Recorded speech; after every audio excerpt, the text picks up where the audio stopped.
Hai, gue Syahabi dari Scary Things. Sebentar lagi lo akan dengerin cuplikan dari salah satu cerita di rilisan Scary Things Reunited. Klik link di deskripsi buat dengerin versi lengkapnya. Gak cuman bertiga, di situ gue, Camuy, dan Nadila juga akan ditemenin sama Syafa, member lama Scary Things yang comeback khusus buat Scary Things Reunited. Jadi, pasang headset lo dan selamat mendengarkan.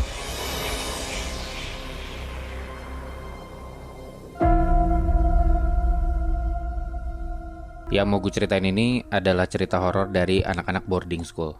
Oke. Nah, jadi salah satu hal yang membedakan adalah buat kita nih anak-anak yang negeri atau swasta dengan boarding school tuh bedanya kalau kita kan sekolah mungkin cuma dari pagi sampai siang atau sampai sore kan. Nah, kalau anak-anak boarding school ini mereka tuh nginep di asrama. Oke. Satu lingkungan sama sekolah gitu.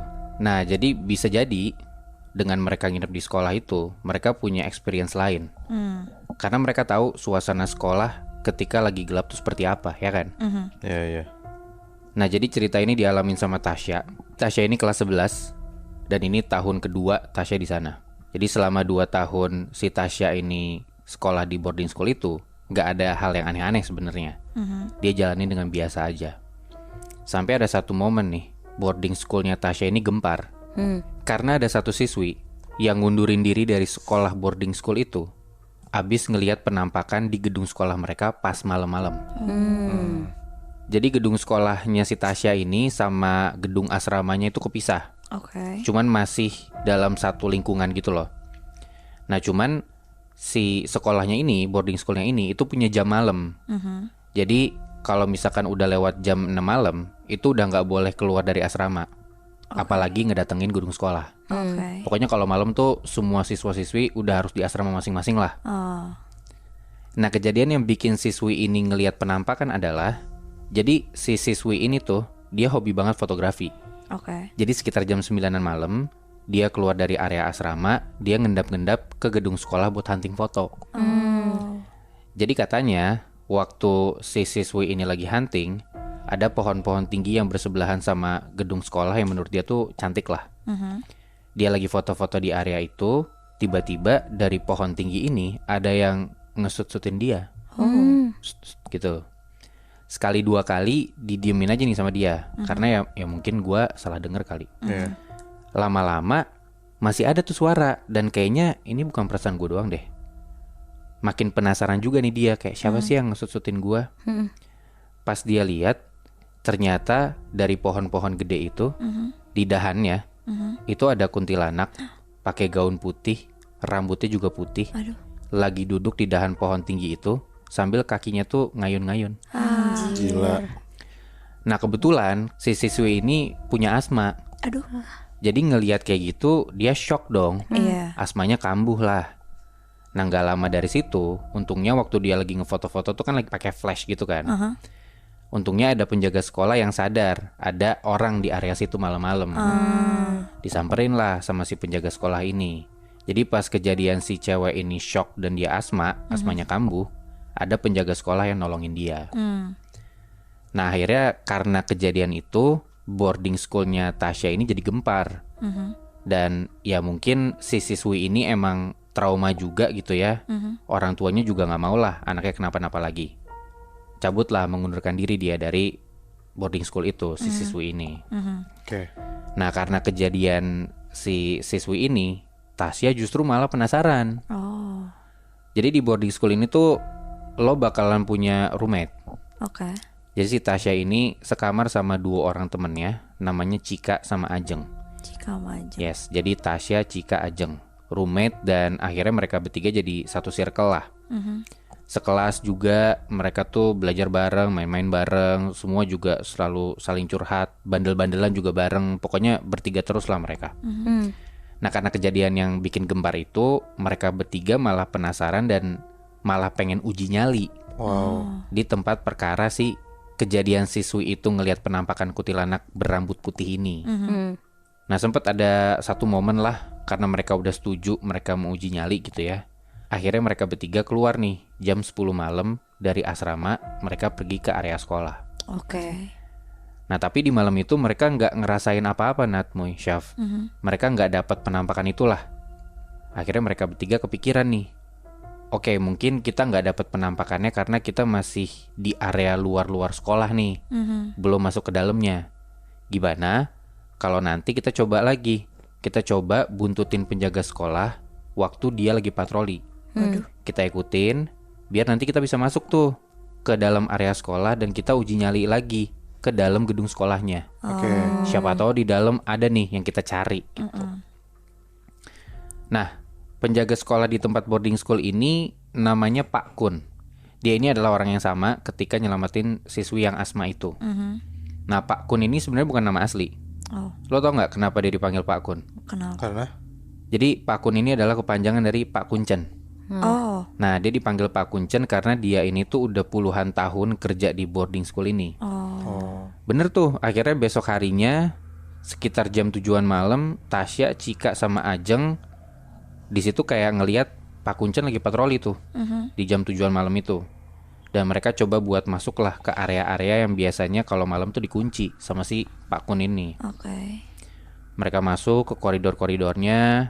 Ada area dalam sekolah juga yang udah rada-rada gelap gitu ya, karena nggak semua lampu dinyalain.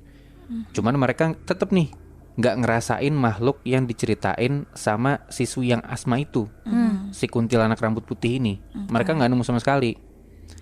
Nah terus salah satu dari mereka bilang, yaudah yuk balik aja lah sebelum ketahuan sama Pak Kun. Karena kan mereka ada jam malam, kalau misalkan ketahuan ya bisa dihukum kan. Iya. Udah nih, mereka bertiga baru mau balik gitu ya. Di depan mereka tiba-tiba ada Pak Kun lewat. Agak jauh gitu ya. Nah karena mereka takut ketahuan, mereka ngumpet lah di antara dinding-dinding gedung sekolah itu. Oke. Mereka ngeliatin tuh Pak Kun lewat jauh di depan mereka. Nah cuman mereka tuh ngerasa ada yang aneh. Pas diperhatiin, selama Pak Kun itu lewat, Pak Kun ini dibuntutin sama sosok kuntilanak yang rambutnya warna putih. wow, gila. Jadi Tasya sama temen-temennya tuh ngeliat Pak Kun lagi jalan nih, kayak nggak sadar aja gitu kalau dia tuh diikutin sama kuntilanak rambut putih di belakangnya dia. Akhirnya mereka ngeliat kuntilanak ya? Mereka ngeliat akhirnya, Moy. Nah di situ salah satu di antara mereka, si Cika, itu sempet kayak mau videoin si Pak Kun ini. Iya. Nah cuman gobloknya, karena rada-rada gelap, flash HP-nya tuh otomatis nyala. Aduh. Ketahuan lah kalau mereka tuh ngumpet. Pak Kun disenterin ke arah mereka, kelihatan tuh mereka bertiga. Ya karena udah ketahuan gitu, panik mereka kabur lah. Iya. Kabur, lari, itu campur aduk banget. Panik karena paniknya tuh dua, gara-gara ngeliat hantu, dan panik juga karena ketahuan sama Pak Kun. Panik takut dilaporin ke pihak sekolah kan, karena mereka ngelanggar jam malam gitu. Iya. Mereka lari balik lagi ke asrama mereka gitu ya. Udah masuk ke dalam, dia udah masuk ke dalam kamar. Mereka coba nenangin diri lah, walaupun masih pada panik tuh. Pada ngomong, anjir, lo pada lihat sendiri kan? Ternyata beneran kuntilanak rambut putih itu ada. Di situ si Cika kayak, apa kita bilang ke Pak Kun ya? Iya sih, kita ngelanggar jam malam, tapi kayaknya kita harus bilang ke dia sih. Jangan sampai amit-amit dia tuh ketempelan sama si kuntilanak rambut putih ini. Ya. Nah mereka lagi kayak diskusi sambil panik ngomong kayak gitu. Tiba-tiba pintu kamarnya mereka itu diketok. Oke. Pas dibuka ternyata itu Pak Kun. Oh. Nah Pak Kun udah ada di depan kamar mereka bertiga tuh. Terus mereka mencoba straight face gitu, nutupin kayak, iya kenapa Pak? Terus Pak Kun cuma ngomong gini, tadi ada yang videoin saya mau dihapus ya. Coba hapus videonya, kata Pak Kun gitu. Karena dia nyadar kan dia di videoin gitu. Nah itu yang videoin kan si Cika ya. Tapi Cika tuh belaga bego aja, dia cuma diem aja gitu. Dia gak mau ngaku kalau dia punya videonya. Terus sama Ajeng kayak, udah gak apa-apa Cik, hapus aja buruan, daripada kita panjang masalahnya gitu kan. Si Ajeng biar cari aman lah. Udah tuh di depan Pak Kun ditunjukin videonya terus dihapus. Walaupun sebenarnya di video itu si sosok kuntilanak rambut putih ini nggak kerekam. Yang kelihatan cuman Pak Kun aja. Cuman ya udah dihapus aja lah biar nggak panjang masalahnya gitu kan. Udah habis kayak gitu, udah tuh Pak Kunnya udah mau pergi. Cuma di situ Tasya ngeberaniin dirinya dia. Dia mau ngasih tahu yang sebenarnya kejadian tuh apa ke Pak Kun. Ya. Dia bilang ke Pak Kun, Pak, sebelum Bapak pergi, kita mau ngasih tahu sebenarnya tadi kami ngelihat sesuatu Pak. Terus Pak Kun kayak, apa? Kamu ngeliat apa? Iya Bapak hati-hati Pak kalau patroli malam-malam. Kami nggak pengen Bapak kenapa-napa. Terus Pak Kun nanya, kenapa? Kenapa kamu ngomong gitu? Si Tasya ngomong, sebenarnya Pak, tadi kami bertiga lihat waktu Bapak patroli ada kuntilanak rambut putih yang ngikutin Bapak kemanapun Bapak pergi. Nah siapa tahu mungkin di malam-malam yang lain kalau Bapak lagi patroli juga Bapak dibuntutin sama kuntilanak rambut putih itu juga Pak.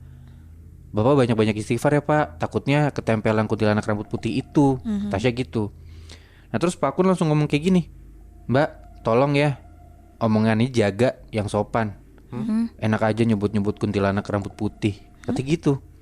Terus mereka bertiga bingung kan, Iya. kok Pak Kun diingetin malah kayak gitu. Kan kita ngingetin yang baik ya. Iya. Terus mereka masih berusaha sopan nih. Hah maksudnya gimana Pak? Iya yang sopan lah. Jangan ngomong-ngomong kuntilanak rambut putih. Dia juga punya nama. Wow. Hah punya nama? Ya bingung juga kan, mereka makin kaget. Iya yang kalian maksud si Imah kan? Mulai sekarang inget ya namanya Imah. Kata Pak Kun kayak gitu. Kok jadi kayak nggak takut ya? Nah ternyata Moy, semenjak kejadian itu usut punya usut, si makhluk yang ngebuntutin Pak Kun ini ternyata mantan istrinya Pak Kun. Anjing. Yang mana mantan istrinya ini udah meninggal lama banget di awal tahun 2000-an. Fuck. Nah kebetulan si istrinya Pak Kun ini albino, meninggal karena penyakit kanker kulit. Aduh Tuhan. Jadi sampai sekarang nih ya, Pak Kun tuh sadar kalau selama ini dia patroli atau shift malam, dia itu ditemenin sama arwah istrinya itu Astaga. yang udah meninggal. Gila. Dan gentayangan sebagai kuntilanak berambut putih. Ya makanya yang mereka lihat itulah. Jadi sampai sekarang Pak Kun tuh sadar kalau selama ini dia patroli atau shift malam, dia tuh ditemenin sama istrinya. Dan menurut Pak Kun, itu bukan hal yang menakutkan sama sekali.